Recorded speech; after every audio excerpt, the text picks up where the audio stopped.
Hello friends, आज हम पढ़ेंगे कि सिंपल इंटरेस्ट किस तरीके से निकाला जाता है। यहाँ पे हम आज दो प्रॉब्लम पढ़ने वाले हैं, जिसमें कि एकदम सिंपल प्रॉब्लम दिया है और दूसरा दिया है आपको जिसमें आपको डेट दी हुई है। तो देखिए इसमें कैसा है, ये प्रॉब्लम दिए गए है। इसमें प्रॉब्लम दिया है कि Ajay borrowed rupees 10,000 from bank at 15% per annum for a period 4 year. तो यहाँ पे दिया है आपको कि मिस्टर अजय है जिसने 10,000 बोरो किए हैं। रेट ऑफ इंटरेस्ट दिया आपको यहाँ पे 15% पर एनम का और पीरियड दिया है 4 ईयर के लिए। तो आपको गिवन डाटा में यहाँ पे प्रिंसिपल अमाउंट दी है 10,000, 15% रेट ऑफ इंटरेस्ट दिया है और टाइम दिया है 4 ईयर। तो यहाँ पे हम सिंपल इंटरेस्ट कैलकुलेट कर लेंगे। सिंपल इंटरेस्ट का क्या फॉर्मूला बन रहा है हमारा, तो P इंटू एन। एन की जगह पे आप टी भी लिख सकते हो, टी मतलब टाइम, एन मतलब नंबर ऑफ ईयर होगा तो नंबर ऑफ ईयर, और इंटू आर, आर मतलब rate of interest, divided by करना है आपको 100 से। इसके बाद यहाँ पे पी, पी मतलब प्रिंसिपल अमाउंट आपको यहाँ पे दी गई है जो है 10,000, इंटू कर लेंगे हम यहाँ पे रेट ऑफ टाइम दिया आपको 4 ईयर और रेट ऑफ इंटरेस्ट दिया आपको 15%, डिवाइड करेंगे हम यहाँ पे 100 से। अगर आप यहाँ पे 15% परसेंट का साइन देते हो तो यहाँ पे अपॉन 100 करने की जरूरत नहीं पड़ती।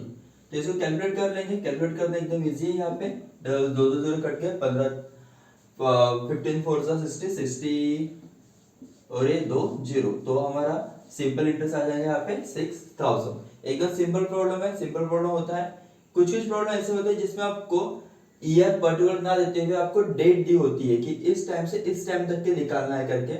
जैसे कि देखो कि ये जो प्रॉब्लम आपको यहाँ पे दिया गया है, find out a simple interest at the rate 9% per annum. तो रेट ऑफ इंटरेस्ट जो है आपको यहाँ पे दिया है R is equal to 9% on rupees of 20,000। Principal amount है आपको यहाँ पे 20,000 rupees and from from 10 October 2017 to 4 March 2018 तक। मतलब आपको यहाँ पे जो टाइम दिया गया है, यहाँ पर एन दिया गया है, ये किस तरीके से दिया है, तो 10 अक्टूबर 2017 से लेके आपको दिया है 4 मार्च 2018 तक। मतलब यहाँ पे आपको डेट दिए, इस डेट से इस डेट तक। डायरेक्ट अगर आपको जैसे कि यहाँ पे ईयर दिया था, वैसे अगर ईयर दिया तो डायरेक्ट प्लॉट हो जाता था, लेकिन यहाँ पे आपको क्या दिया, तो यहाँ पे आपको डेज डेट दी है, इसके अकॉर्डिंग हमें यहाँ पे डेज कैलकुलेट करने पड़ेंगे। क्योंकि यहाँ पे एक तो हमें डेज में चाहिए, नहीं तो ईयर में चाहिए, तो मंथ में चाहिए। तो ये यहाँ पे डेट दी है, इसलिए हम इसको डेज में कैलकुलेट कर लेंगे। तो डेज में कैलकुलेट करने के लिए यहाँ पे देखिए अक्टूबर टू मार्च बोला है, 17 टू 18 तक के। तो यहाँ पे हम थोड़ा सा कैलकुलेशन कर लेंगे। तो यहाँ पे लिख लेंगे हम अक्टूबर, नवंबर, दिसंबर, ये है 17, अक्टूबर 17, नवंबर 17, दिसंबर 17। उसके बाद जनवरी 18, फेब 18 एंड मार्च दिया है, तो मार्च 18।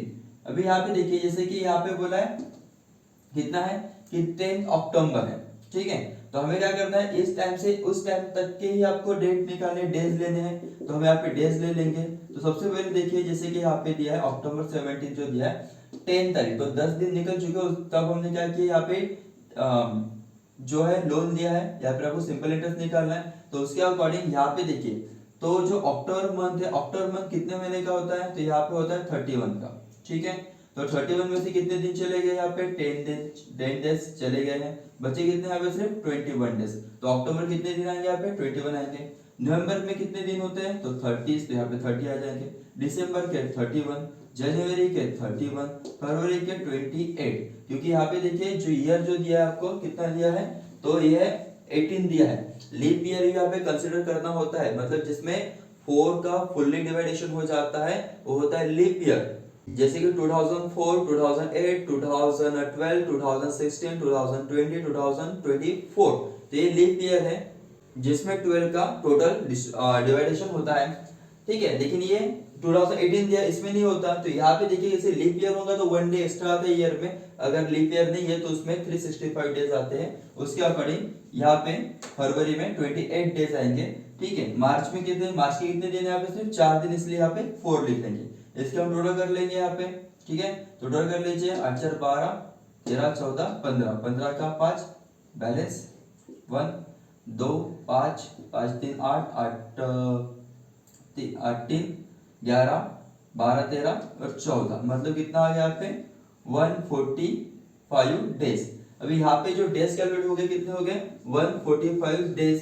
तो एक तो आप इसको डायरेक्टली यहाँ पे इस तरीके से भी लिख सकते हो आंसर में, अदरवाइज आप इसको ईयर में भी कन्वर्ट कर सकते हो। जैसे कि दिया है यहाँ पे 145 डेज इन अ ईयर, तो इसमें कितना है 365 डेज होते हैं एक साल में, तो इसलिए 365 आउट ऑफ 145 डेज मतलब कितना साल होगा, तो हम इसको कैलकुलेट कर सकते हैं। अगर आप 145 से 145 को 365 से अगर डिवाइड करते हो तो इसका आंसर आता है 0.397।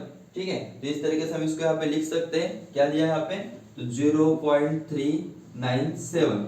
आगे यहाँ पे अगर आप और भी नंबर्स लेते हो तो यहाँ पे जितना आप नंबर्स लेते जाओगे उतना एग्जैक्ट अमाउंट आता है। जैसे कि यहाँ पे 26 ये भी आता है, तो एग्जैक्ट आपका नंबर्स आएंगे। इसमें हम सिंपल इंटरेस्ट का फॉर्मूला यूज कर लेते हैं। Simple interest is equal to P into N into R divide by 100। तो प्रिंसिपल अमाउंट आपको यहाँ पे दिया है 20,000, तो यहाँ पे लिख लेंगे हम 20,000 इंटू N। तो N आप ये भी लिख सकते हो या फिर इस तरीके से भी लिख सकते हो। मैं आपको दोनों तरीके से बताता हूँ। वैसे शॉर्ट किया हमने इसको ईयर में 0.39726 इंटू कर लेंगे हम इसको 9 के आपका rate of interest and divide by कर लेंगे आप यहाँ पे 100 से। ठीक है, तो इसको आपको कैलकुलेट करना है। ठीक है, कैलकुलेट करने के बाद में यहाँ पे जो भी अमाउंट्स आती है तो कितनी अमाउंट आएंगे यहाँ पे, कैलकुलेट कर लेंगे इसको हम। यहाँ पे आंसर आएगा 71,506.8 और इसको आंसर अगर डिवाइड बाय 100 कर लेते हैं तो 715.06 यहाँ पे 8 आता है, तो ये इसका कुछ मतलब नहीं रहता। तो आंसर आ जाएगा आपका यहाँ पे 715। अगर आपको इसको दूसरी तरीके से करना है तो आंसर यहाँ तक के तो मतलब यहाँ पे फॉर्मूला तो वही लगने वाला है, लेकिन आप उसको ऐसे भी कर सकते हो कि 20,000 into 145 divide by 365 into 9 and divided by करना पड़ेगा आपको यहाँ पे 100 से। ठीक है, तो इसको जैसे लिखना है तो यहाँ पे 20,000 लिख सकते हो आप इसमें। ये और भी बता रहा हूँ मैं आपको, तो यहाँ पे 20,000 इंटू 145 करना है लेकिन इंटू 9, लेकिन ये जो 365 है इसको आपको 100 इंटू 365 करना है, क्योंकि यहाँ से आप उठा के यहाँ पे लेके आ रहे हो तो ये यहाँ पे 365 हो जाएगा। इसको आप कैलकुलेट कर लेते हो तो आंसर कितना आएगा 715.06। ठीक है, ये हो गया आपका सिंपल इंटरेस्ट का फॉर्मूला। एकदम इजी फॉर्मूला भी इजी है और प्रॉब्लम भी एकदम इजी होता है, इजीली सॉल्व हो जाता है।